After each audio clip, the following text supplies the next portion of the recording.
Assalamualaikum warahmatullahi wabarakatuh. Hai teman-teman seluruh Nusantara, apa kabar nih? Saya Aisyah Syarifatus Sofa akan bercerita. Sudah tahu apa belum nih?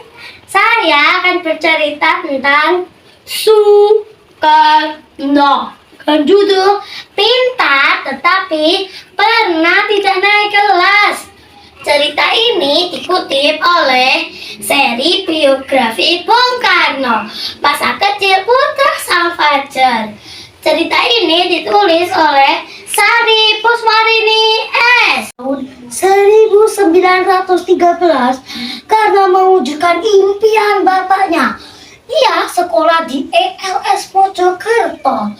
Baru menginjak alam mesra saja, kaki Karno sudah gemeteran.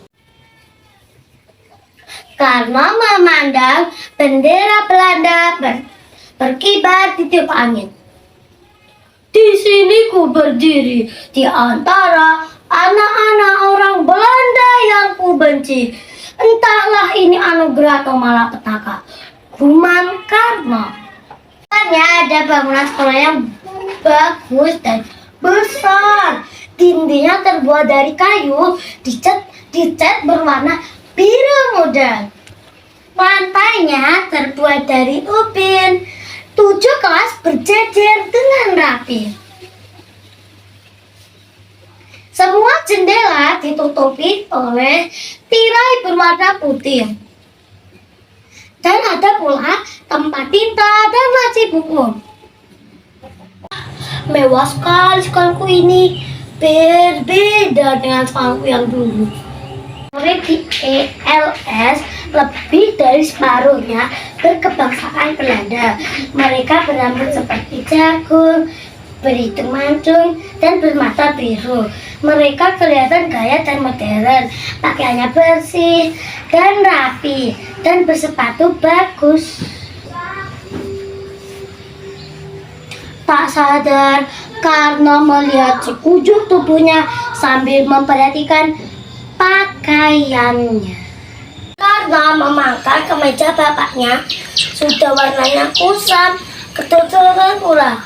Celananya yang selutut sudah tidak jelas lagi apa warna aslinya, berbulu pula, dan di sana tidak ada benang jahitan ibu, membuat celana itu seperti bercorak. Aku memang anak miskin, aku memang anak kampung, biasa aja penampilanku seperti ini. Asalkan aku bisa menyaingi kepintaran mereka, kata Karno di dalam hati menghibur diri. Aku harus maju agar anak-anak Belanda itu tak lagi menghinaku. Harus! Karno menuntut ilmu bersama kawan-kawannya di ELS. Awalnya ia dilecehkan serta dijahilnya. Namun, Karno tidak mempedulikan hal itu. Ia terus belajar dan belajar. Usahanya tidak sia-sia, karena menjadi murid terpintar di kelasnya. Di kelas 6, Karno masih belum fasih berbicara dengan bahasa Belanda.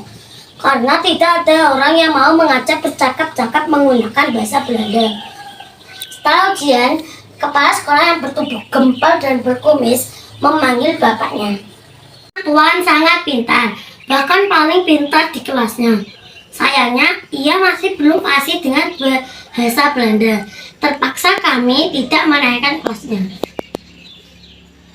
Karno terkejut mendengar berita itu. Aku sudah 14 tahun, Pak. Sudah terlalu tua untuk di kelas 5. Mereka pasti menganggapku bodoh sehingga tidak naik kelas, kata Karno. Jangan takut, nak. Nanti ajaran baru, Bapak akan mendaftarkanmu dengan usia 13 tahun. Dan kamu sekarang harus mengikuti tes bahasa Belanda biar bicaramu tambah fasih. Pak, biayanya dari mana? Jangan kau pikirkan itu, nak. Apapun akan Bapak lakukan, asalkan kamu mau rajin belajar. Bapak begitu mulia. Kini Karno sadar akan didikannya yang keras dan disiplin tinggi.